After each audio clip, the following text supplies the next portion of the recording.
Voilà. Eh bien, je voudrais que nous lisions maintenant, si vous avez vos Bibles, mes frères, ce que l'apôtre Saint Paul nous a laissé dans la première aux Corinthiens, au chapitre 5, et au verset 7 à 8.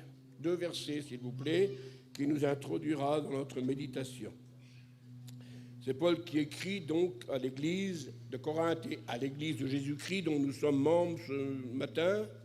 C'est la même église du début à la fin.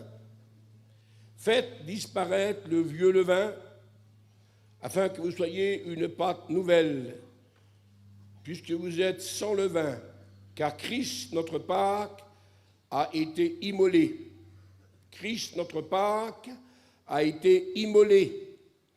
Célébrons donc la fête, non avec du vieux levain, non avec un levain de la malice et de la méchanceté, mais qu'avec les pains sans levain, de la pureté et de la vérité.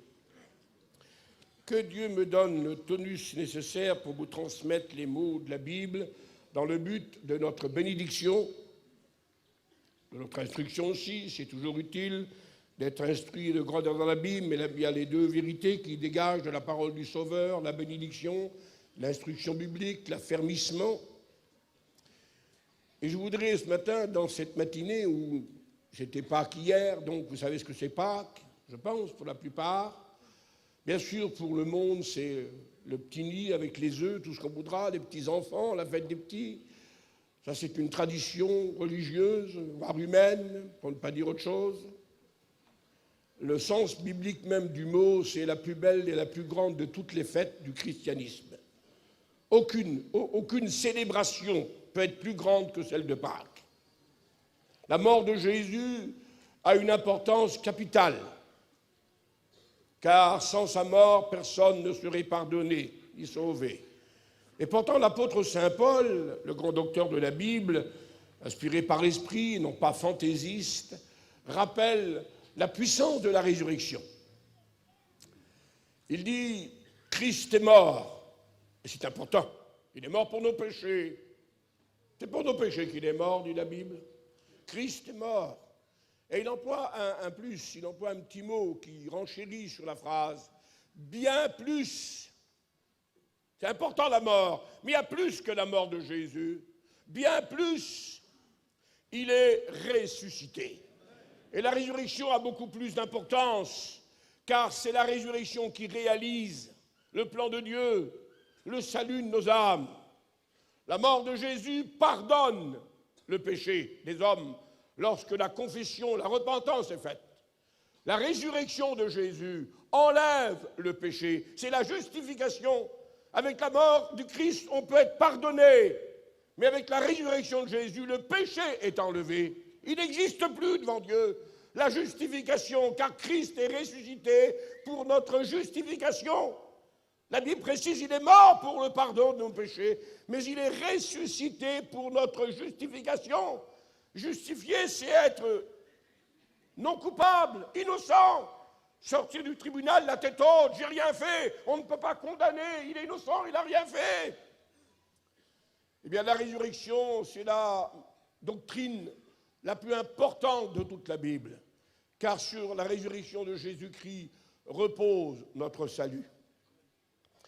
Et l'apôtre Saint Paul en fait le messager en 1 Corinthiens 15 et verset 14, lorsqu'il dira « Si le Christ n'est pas ressuscité, alors notre foi est vaine. » Il n'y a plus de foi parmi nous. Il n'y a plus de réalité. Nous croyons dans le vent. C'est la vanité. Si le Christ n'est pas ressuscité, notre foi est vaine. Nous sommes encore dans nos péchés, écrit l'apôtre. Le péché ne peut pas être effacé, ne peut pas être enlevé. Nous sommes encore dans nos péchés. Nous sommes des imposteurs, écrit l'apôtre, parce que nous avons prêché que le Christ est ressuscité. Et s'il n'aurait pas été ressuscité, alors nous serions des imposteurs, des menteurs. Et puis Paul conclut en disant, si le Christ n'est pas ressuscité, nous sommes perdus. Perdus, car c'est la résurrection, le salut. Si le Christ n'aurait pas sorti du tombeau, nous ne pourrions pas être sauvés. Pourtant, il était mort au calvaire. Mais c'est lorsque la tombe s'est ouverte que le salut est devenu une réalité pour l'humanité entière.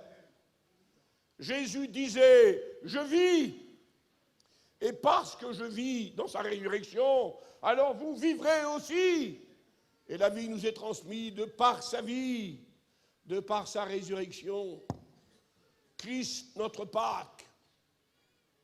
Lorsque le Seigneur Jésus a célébré, a inauguré, a institué la Sainte Seine, que nous célébrons hebdomadairement le dimanche, jour de la résurrection du Seigneur Jésus, il faut que nous sachions, dans le sens d'une réflexion, que la fête des Juifs, c'est le sabbat. C'est le samedi qui est mis à part, proposé par la loi de Moïse et par tout l'Ancien Testament. Et les chrétiens ont dépassé la fête des Juifs. Pourtant, ils étaient juifs eux-mêmes dans le début du christianisme.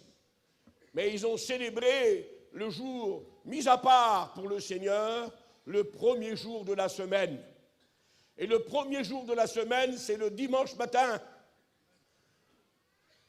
Parce que le 7e jour, dit la création, le Seigneur se reposa. Et le 7e jour, c'est le jour du sabbat, c'est le samedi.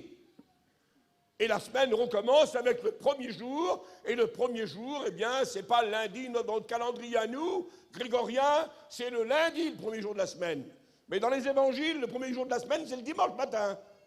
Le Christ est ressuscité le premier jour de la semaine, écrit la Bible à l'aube du premier jour. Et les apôtres aimaient se réunir ce jour-là. Acte 20, verset 7 le précise. Nous nous réunissons le premier jour de la semaine pour rompre le pain et le vin. En mémoire, en souvenir de la grande victoire, la victoire de la résurrection. Merci Seigneur. Alors Pâques, c'est la plus grande de toutes les fêtes. Et l'apôtre nous appelle ce matin, comme il appelle l'ensemble des croyants de l'Église. Christ, notre Pâques, a été immolé. Célébrons la fête. Et que le Seigneur permette que ce matin, d'une façon réelle, puissante, véritable, spirituelle, nous célébrons cette plus grande fête du christianisme, la fête de la victoire. La fête de la victoire. Il faut que vous sachiez la différence qu'il y a, et vous le savez pour la majorité des lecteurs de la Bible, la différence qu'il y a entre Pâques de l'Ancien Testament et Pâques du Nouveau Testament. La Pâque de l'Ancien Testament, c'est la mort de l'agneau. Elle s'est effectuée en Exode 12. Ce fut l'institution de la Pâque. Lorsqu'Israël, esclave à Goshen en Égypte, devait être libéré ce jour-là. Et c'était le jour de la libération d'Israël. L'ordre de Dieu fut, tu prendras un agneau mâle d'1 an, sans défaut, et tu prendras son sang, et tu le mettras sur les linteaux des maisons juives à Goshen, et sur les poteaux des maisons. Et ce fut Pâques, le jour de la délivrance. Célébrer la Pâque en l'honneur de l'Éternel. Mais pour célébrer la Pâque, il faut y avoir ses reins saints, la ceinture, son bâton à la main et ses souliers aux pieds, prêt à partir, prêt à être délivré, prêt à donner le signal de la victoire et de la délivrance. On ne pouvait pas manger la Pâque sans le bâton à la main, sans les reins saints et sans les souliers aux pieds. Et nous sommes là devant bien des messages importants pour nous. Le bâton représente la parole de Dieu, la ceinture représente la vérité, les souliers représentent le zèle, tout l'ensemble des croyants de notre foi, la base de notre foi. Et c'est dans cet esprit spirituel que nos croyants, nos chrétiens célèbrent la Pâque. Alors Israël a célébré la Pâque, et ce fut la mort de l'agneau, dont le sang fut la garantie, la protection, la délivrance d'Israël en Égypte. Mais la Pâque du Nouveau Testament, ce n'est pas la mort. La mort, selon le calendrier grégorien, c'est le vendredi saint. La Pâque, c'est la résurrection. Et dans notre Nouveau Testament, lorsque nous célébrons la Pâque, nous ne célébrons plus la mort de Jésus, nous célébrons sa résurrection. Le Christ est ressuscité. Et c'est tellement important, Seigneur, que nous puissions le comprendre. Lorsqu'Israël célébra la Pâque, la parole de Dieu nous le précise, dans des termes bibliques que vous connaissez, bien sûr, c'est important. célébrer la Pâque, dit l'apôtre Saint Paul dans le texte que nous venons de lire, non plus avec le vieux levain de la malice et de la méchanceté. Cette Pâque ici, elle est annuelle. Il faut attendre 1 an maintenant, si Dieu nous le donne, pour célébrer dans le calendrier une nouvelle Pâque. Mais nous ne tenons pas, nous, à célébrer la Pâque que annuelle du calendrier. Cette victoire de la résurrection, elle est célébrée chaque dimanche par la prise de la Sainte Seine, dans la mémoire de la mort du Christ, de sa résurrection et de son proche retour. Mais elle est aussi célébrée tous les jours. Tous les jours, nous vivons de la résurrection du Seigneur. Tous les jours, nous commémorons la mort du Christ et la résurrection du Christ et l'espérance du retour. Et c'est dans cet esprit de la parole que l'apôtre Saint Paul nous donne en doctrine. Célébrer la Pâque, mais pas avec de la méchanceté, pas avec de la malice. Et je n'ai pas à faire la morale à mes frères et sœurs chrétiens, chrétiennes ce matin. Je devrais regarder à mon cœur et à mon âme, dans mes prières, dans mes chants, dans mes offrandes, dans l'écoute de la parole de Dieu, dans ma confession de foi, dans mon témoignage que je rends à Jésus. Je dois constamment célébrer mon Sauveur et je dois le faire sans méchanceté et sans malice. Ma prière ne peut pas s'élever à Dieu en célébrant le ressuscité s'il y a méchanceté et malice dans mon cœur. Et ce matin, dans ce jour anniversaire mémorable de la résurrection du Sauveur, chacun de nous, dans son propre cœur, comme nous le verrons, nous la célébrons d'une façon communautaire ce matin, ensemble, dans l'Assemblée des Saints. Mais Pâques peut aussi se faire individuellement, dans le secret de mon cœur, dans la chambre haute, elle fut célébrée à Jérusalem, dans le secret de mon cœur. Jésus disait, j'ai désiré manger cette Pâque avec vous. J'ai désiré. Un désir de Jésus de communier à cette commémoration, à cette fête, avec les enfants de Dieu. Et puis Jésus précise un mot important. Je veux célébrer la Pâque avec toi dans ta maison. Et là, c'est individuel, c'est personnel. Nous lance un message, le Seigneur, ce matin. C'est pour l'ensemble des chrétiens réunis, des chrétiennes, chrétiens serviteurs de Dieu, diacres, candidats, frères et sœurs. Le Maître désire manger la Pâque avec nous, communier avec le Sauveur. Nous n'aurons pas le pain et le vin ce matin, mais nous avons la présence du Sauveur. Nous avons le pain descendu du ciel.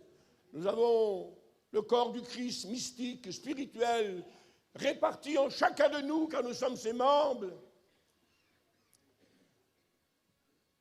Et nous pouvons aussi célébrer personnellement, comme Jésus l'a dit à cet homme-là, je veux célébrer la Pâque dans ta maison individuelle. L'agneau ressuscité, victorieux, il est présenté à la Convention. Il est glorifié à la Convention. Il doit être aussi glorifié dans nos églises, et il l'est. Il est glorifié dans nos groupes lorsqu'ils partent l'été ou l'hiver, peu importe. Merci Seigneur, c'est toujours lui la priorité de nos missions. Il est aussi prioritaire, il doit être prioritaire dans nos foyers. Ça se reproduit à toutes les échelles, à la Convention, aux retraites spirituelles, dans nos groupes, dans nos églises, dans nos foyers. Le ressuscité doit être vivant dans nos foyers. Nous ne sommes pas évangéliques ici et pas chez nous. La vie du crucifié et du ressuscité continue dans tous les lieux de notre présence. Et puis, il doit être aussi intimement et personnellement, individuellement, dans chaque cœur de chrétien. Sa maison, disait l'auteur aux Hébreux, c'est nous le lieu sacré, c'est nous le tabernacle divin, c'est nous le temple de Dieu, où se célèbre l'agneau et où est offert l'agneau. Et c'est tellement important, Seigneur, que Dieu nous y aide